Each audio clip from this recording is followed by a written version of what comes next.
Salut à tous et bienvenue dans ma 21st Century Music où on décrypte l'actualité dans le monde de la pop, de l'hip-hop, de l'R&B, de la soul, de la dance, de l'alternative et plein d'autres genres. Là, je voulais faire un podcast assez rapidement parce que je suis vraiment choqué. Là, je suis waouh. Je voulais en parler dans les sorties de la semaine parce que bon, du coup, ça va être dans le thème. Mais est-ce qu'on peut parler vite fait de la carrière d'Ice Spice, du début de carrière d'Ice Spice? Ice Spice, à la sortie de Munch. À la sortie de Munch, il n'y a même pas 9 mois. Elle a sorti Munch quand? Ice Spice a sorti Munch en août. On est en mai, ça fait même pas un an. Et là, vous allez me dire, enfin, je vais vous le dire en fait clairement, Taylor Swift, là, elle a annoncé une version deluxe de son album Midnight. Déjà, son album Midnight qui avait tout pété. C'est le premier album qui a réussi à intégrer plus de 10 sons dans le top 10 du Billboard américain. Et en plus, en même temps. C'est l'album qui a eu le meilleur démarrage de vente depuis 2017 avec plus de 1,5 million de copies aux États-Unis en une semaine. Le record de streaming en une journée avec plus de 200 millions de streams. Un album qui est resté 5 semaines dans les tops des charts des meilleurs albums vendus aux États-Unis et qui, encore aujourd'hui au mois de mai, alors qu'il est sorti en octobre, ça fait plus de 6 mois, il est toujours dans le top 5. Elle a annoncé du coup une version de luxe et on retrouve en featuring Ice Spice dans un son qui s'appelle Karma. Karma qu'elle avait annoncé en single et qu'elle a déjà lancé en radio. Ice Spice a réussi à feat avec Taylor Swift en 8 mois de carrière. Mais c'est vraiment fou. Dites-vous qu'en 8 mois, elle a eu Munch qui a percé sur TikTok, Bikini Bottom aussi, et No Mood aussi. Elle a sorti son EP qui avait plutôt bien démarré, 38e et qui a atteint la 19e place. Elle a eu son premier top 5 avec Buzz Lightyear partie 2 avec Pink Dress, que du coup qui est un hit et qui est, c'est le 5e son le plus streamé de l'année. Elle a eu un autre top 5 avec Nicki Minaj parce qu'elle a feat avec Nicki Minaj. Elle a feat avec Nicki Minaj en 7 mois, 6 mois de carrière. Ce qui est vraiment fou, une légende Nicki Minaj. Top 5. Elle est signée dans le label de Nicki Minaj. Elle a été invitée au Met Gala par Anna Wintour, là, il y a 25 jours du coup. Il y a 25 jours, elle a été invitée par Anna Wintour au Met Gala. Je vous rappelle qu'elle n'a pas d'album, elle a juste un EP, elle n'a même pas d'album. Et là, elle feat avec Taylor Swift. Non, c'est fou. Non, pardon, c'est fou. Personne, mais vraiment personne n'a eu un début de carrière aussi puissant qu'elle. Là, je vais vous parler un peu de comparaison avec d'autres artistes, d'autres rappeuses, mais c'est fou. En vrai, je reste bouche bée. Surtout que là, y a des rumeurs qui disent qu'elle sera dans la soundtrack de Spider-Man. Spider-Man qui est quand même une grosse soundtrack d'un film, parce que bon, le film est une BO de film, c'est quand même quelque chose. Spider-Man en plus, celui de 2018, il a hyper bien marché, où il y avait Post Malone, Swally, Nicki Minaj, Annuel A, etc. Et même là, aujourd'hui, ça a été confirmé qu'elle serait dans la BO de Barbie. Barbie qui est un des films les plus entendus de l'année. Une BO qui est totalement pop, où on retrouve des gros artistes, mais quand je vous dis des gros artistes, il y a quand même Dua Lipa, il y a quand même Ava Max, Charlie XCX, il y a le groupe coréen, la 50-50 qui perce de fou, il y a Khalid, Pink Dress, il y a Tame Impala, il y a Nicki Minaj et il y a Ice Spice.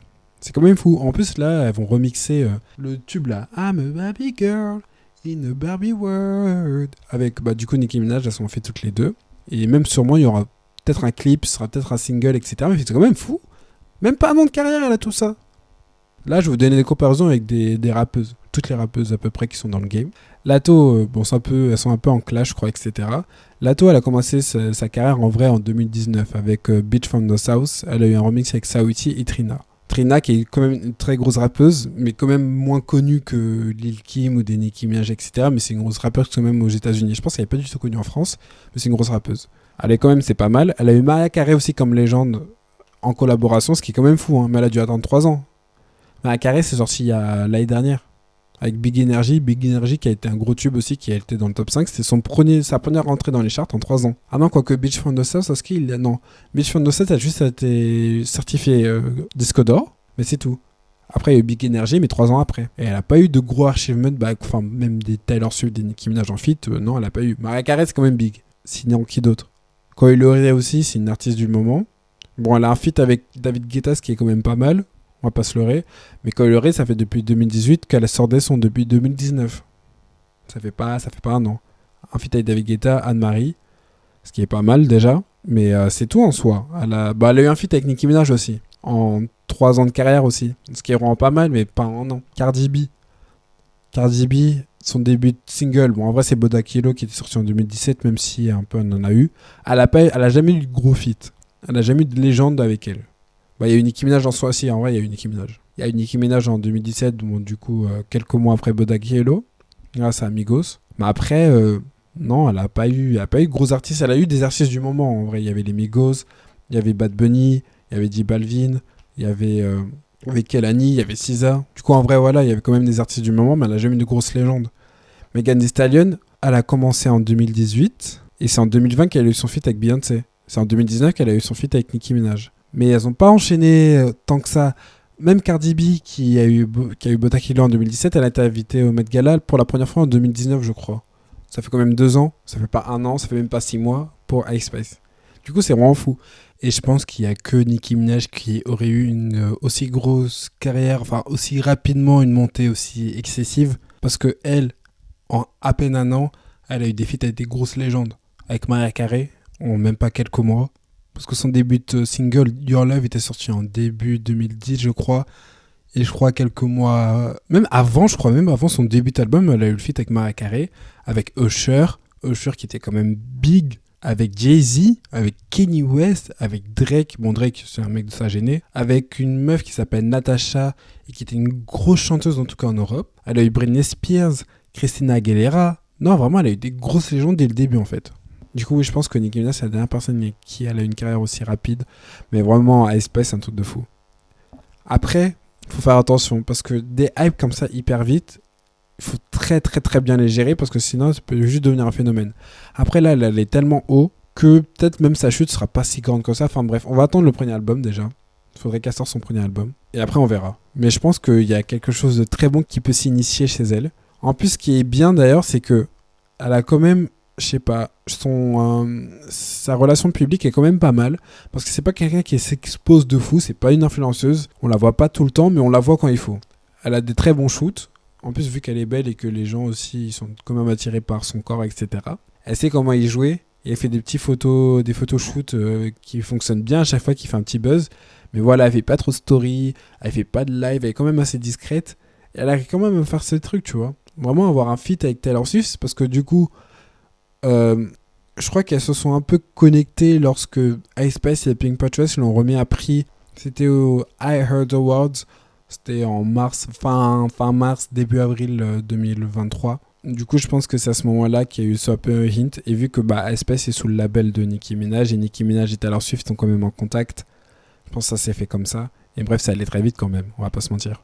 Du coup, moi j'espère juste qu'elle va continuer à garder un peu ce truc, qu'elle va sortir un début d'album qui va être juste incroyable. Surtout qu'elle s'est rappée, mais là on va voir en plus d'ailleurs, parce que c'est...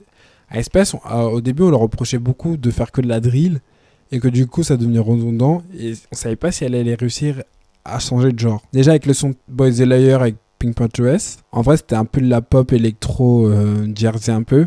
Elle a réussi quand même à avoir un bête de couplet. Du coup, il faudra voir avec Karma. De toute façon, ça sort demain, du coup, on va voir ce que ça va donner. Après, j'ai un peu peur, parce que Karma, c'est vraiment un son pop. Enfin, je vois pas du tout comment ASPS pourrait poser dessus, genre, même n'importe quel rappeur. Bon, franchement, on va voir, mais... Et après, aussi, ce que j'ai peur, c'est que, de base, elle avait une bonne crédibilité hip-hop street, avec Munch, avec Bikini Bottom, qui marchait bien dans les sons des trucs, etc. Mais c'est pas comme Glorilla, c'est pas comme d'autres rappeuses, qui elle c'est vraiment des meufs de la rue entre guillemets qui plaît beaucoup au public hip-hop. Du coup il faudra voir si sa carrière va continuer comme ça ou pas, parce qu'il faudra jouer en gros sur le créneau pop et hip-hop en fait, parce que là elle commence beaucoup à rentrer dans la pop, et est-ce que ça va fonctionner? En vrai, Princesse Diana est quand même un son hip-hop rap, etc. Et même tout son EP en fait. Mais il faudra voir si elle va réussir à jouer sur cette balance là. Doja Cat a assez bien réussi. Enfin non, d'ailleurs Doja Cat n'a pas trop réussi, elle était quand même sur un terrain très pop, là elle essaye le hip-hop, on sait pas ce que ça va donner, mais je sais pas, il n'y a pas une hyper grosse hype pour la Doja hip-hop, du coup on va voir ce que ça va donner. Et pareil pour Espèce en vrai. Même le fait qu'elle soit dans la BO de Barbie qui est un album pop. Après je crois que j'ai vu vite fait un extrait là dans un trailer où on attend vite fait l'instru, j'ai l'impression que c'est la drill sur du Barbie World, enfin bref. Du coup on va voir. En tout cas, je vous souhaite une bonne journée ou une bonne soirée, ça dépend à quelle heure vous écoutez ce podcast, et on se retrouve très bientôt pour un nouvel épisode. Ciao!